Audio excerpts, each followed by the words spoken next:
Well, his first wife, I don't remember her name. She is, which of his sons? His eldest son. His mother is Gaddafi's first wife, and then Gaddafi married Safiya. She is from the Baydat tribe. Hopefully, is from a.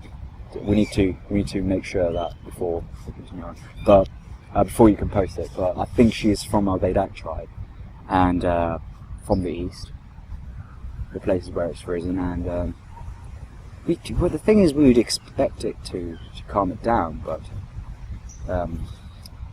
marriages in the culture of Libya, they're not really meant to settle. They're not really a bargaining power. So if the woman goes and marries the man, then she is with the father's family, usually.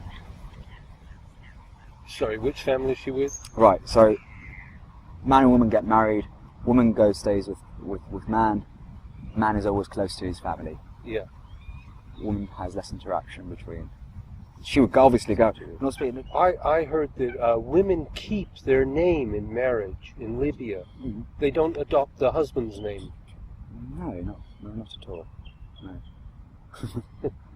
So there's no point. I mean, why? She's got her name for herself. So. So she's really keeping the lineage of her father in reality, rather than. Definitely. Well, whose name does she get? Does she get her mother's name or her father's name? father's name? Her father's name. I mean, okay. If one is called, if you're called by your father's name, so my name is Asil. My wife's name would be I don't know, her name. So she doesn't take my name. It's not necessary. It pretty much does not exist. But So listen, you're living in England. You're pretty anglicised. What's your reaction to the notion of a man having 4 wives or more than one wife? I mean, what side of the fence do you stand on now? I don't want to be a hypocrite, but I mean, what harm does it make? As long as women's all right. You know, men and women are very much equal to all points. I'm not saying by a man marrying 4 women should take a woman's rights or something like that.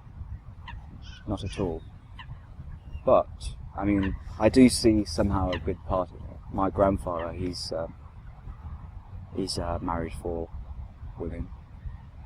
But besides my grandmother, the other 3 ladies, they were either widows, and just 2 of them were widows. I don't know about the last, but 2 of them were widows. And what about people marry their cousins in Arab cultures? I don't really see why not. I mean, the argument against that. The only thing I would disagree with is the fact that the gene pool will still stay the same. So if there is any genetic disease, it will continue on. But that's biologically point of view. But there is no argument against it. Some people call it incest. I mean, incest, as long as you don't do it with your sister, and it goes on. But I don't really see the argument against it. I was just finally surprised that you say this Gaddafi tribe, and I'm sorry to repeat myself, started about 120 years ago. What was before that? I mean, I was expecting you to say tribes. I was expecting you to say 1,000 years ago or 2,000 years ago.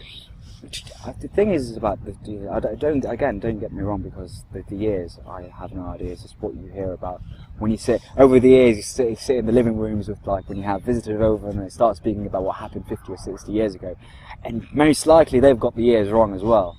But they've seen the event, they're speaking about the event, probably exaggerating about the event, and you just learn from it. You just bring pieces of information, you're trying to bring it and making one picture. But I mean, about the past, there's no point about the past. The past has happened and so on.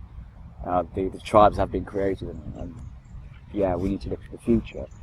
Libya, if they disregard the tribal community, probably continue an assault on Bin Walid, and probably Syria as well, and Sabha. I mean, these tribes they do have a lot of respect, especially Wafala. They are a very large tribe. And if you've got 1 million people against you, what do we say about the rest of the nation? No, the West is out to exterminate the tribal system, the tradition, the character, the cultural heritage. I'm so sorry to say that. It's your video, but don't worry about it. I'm all in. But the war against Iraq, Afghanistan, Somalia, Yemen, and Libya are all the same war, all orchestrated by the same people, all being fought with the same weapons, the same money to destroy this Islamic culture. Well, the thing, I mean, how I look at Libya is a very wealthy nation, with its youth and with its resources and vast land and lots of water. So to be fair, Libyans can live a very nice, relaxed life. I'm not looking back to the past. I mean, the Gaddafi government is over. I think I made an error there. We shouldn't say Gaddafi government, but the previous Libyan government. I don't think implementation of Western democracy would help Libya any further. If anything, it could do as good as the previous government, but nobody's trying to help Libya. No one's trying to help Libya. Nobody wants to help Libya that's fighting this war. No one is out to help anybody. The message to Libyan peoples, I mean, we're all the same. We're all Libyans and so on. We all have dreams and ambitions, but for Libya, I think we should let go of our selfish and ego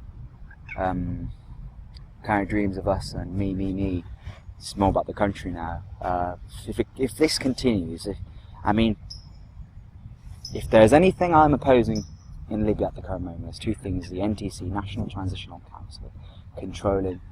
I'm not speaking about it is a transitional council, if you say so, but for a transitional council to control and sign these big, massive oil deals with countries, foreign countries, and play around with Libya's wealth in a very unstabilized situation.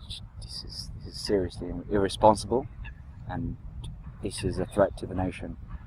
We just don't, none of us, the penny hasn't dropped just how criminal the nature of our leadership in the West is. I mean, you're just talking about gangsters that kill and murder. It is very, a very legitimate gangsters kind of thing. But the law bends in their favour. Everything. It's just people go along about following the wind and going along with the tide, but to be fair, they are actually the people who create the tide. So I mean, if today they come and they say, let's go against the country. You need Western democracy. You need Western freedom,